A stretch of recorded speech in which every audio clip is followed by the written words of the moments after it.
is, if y'all want to get freaky deaky, y'all, I just realized that basically the things that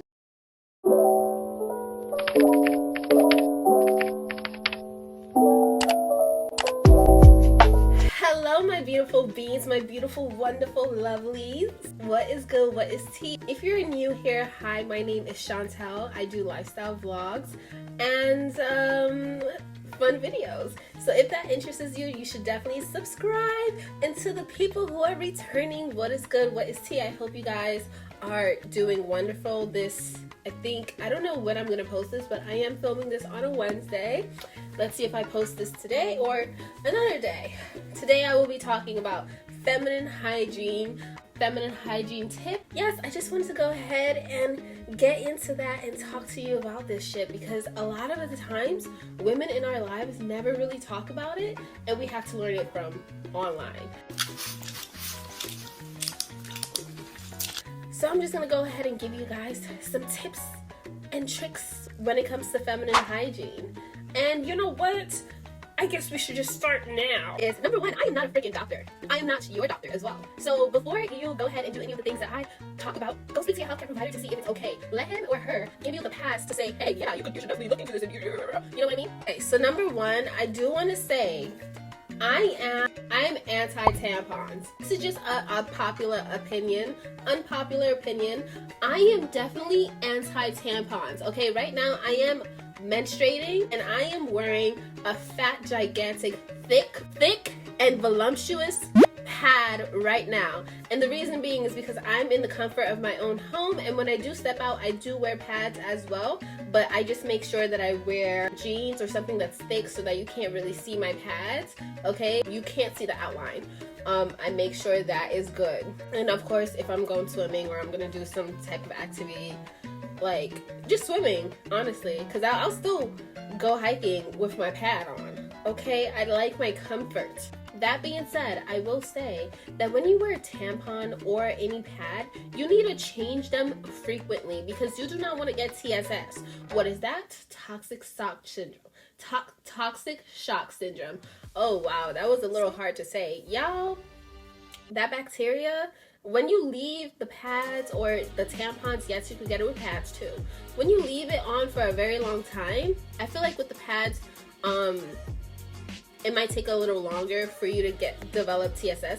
But with the tampons, honey, when you leave all that bacteria soaking in your cootie cat, oh my gosh, it could literally make you so sick to the point where you have to go to the hospital and you need to be treated with like antibiotics. Like, yeah, you do not want that. So make sure to change your pads frequently. Do not make it past 8 hours with the tampon on, especially. Y'all need to be changing that shit. And that's the reason why I don't like tampons, because you know what, inserting anything into your vagina, you get a risk of infection. Make sure when you're changing your pads or your tampons, you wash your hands, y'all.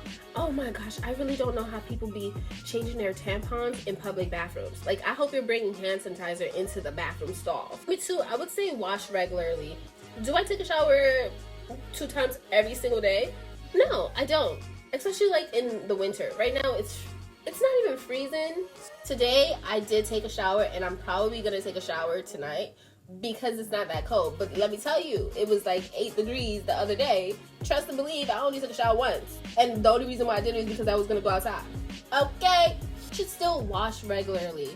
I'm not saying you gotta shower multiple times per day, but I am saying you should cleanse the area pretty often. What I do to keep smelling good, like after a bowel movement, aka after I poop, I definitely do try to wash my butt.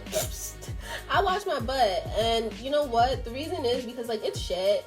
I feel like it's just gonna make you stink a little bit more. And another thing is after I shower, I like to use witch hazel on my butt cheeks, like, because it really helps with the smell. Stinky bacteria won't be able to grow as much to cause like that stench, because in the summertime when your butt cheeks are sweaty and wet. So yes. And they also have a deodorant, but I haven't tried that yet. I didn't feel like I need to, and oh my goodness, I feel like it just makes my kitty cat smell like, yeah, it's a little more musty. I'm not gonna lie, it's a little bit more musty. Whenever I don't wear breathable panties, I do be getting that little must. And everyone's different, but I'm just gonna say for myself, cotton panties are the way to go. And another thing is, I be wearing thongs. I wear thongs. So if my thongs are cotton, I'm good.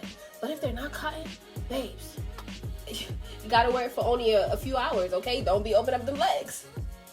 Other thing is, if y'all want to get freaky deaky, y'all, I just realized that basically the things that you eat can make you taste, you know, like what you just ate. Yes, it might. So remember, I saw like this video, I don't know where it's from, but like the guy, he was like, he didn't like the celery taste from, you know, the celery juice taste from the cootie cat. But yeah, just be mindful of that if you want to make your love life a little bit more fun and interesting. So maybe you could try like eating fruits. When you wipe your cootie cat, when you wipe your butt, you gotta wipe front to the back, not the back to the front, because let me tell you why. So guess what? Your vajayjay, your vagina, and also your anus are two different things. Two different holes.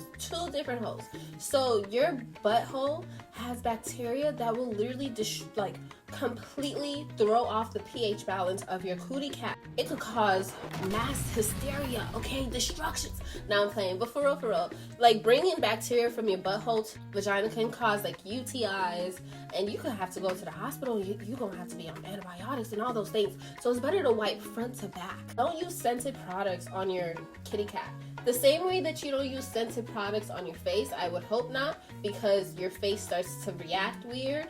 I've seen a lot of girls spray their private area. I don't even know if I'm allowed to say like the actual P word or the V word, like, because with YouTube acts a little weird. That's the only reason why I'm like speaking this way. But it's like, girl, don't be doing that. Don't do that. Do not do that. Because once again, it could lead to infections. Inflammation, and also like discomfort. Okay, like your cootie cat will start smelling a lot more. You would think spraying perfume is gonna make it smell better, or using like certain products that are scented will make it smell better. No, in fact, it's gonna make it smell worse. Your vagina is not supposed to smell like roses and what you call that, like roses and flowers and buttercream. No, girl, it's supposed to smell like a freaking organ. Another thing is safe sex. Y'all, just put the rubber on. Staying hydrated will literally flush all the toxins out. It will help keep your body hydrated, which will also help vagina stay moist and lubricated. You do not need these detox weird things that you find on the internet, y'all. Your vagina cleans itself. Your vagina knows what to do to clean itself. You do not need all this fancy schmancy stuff.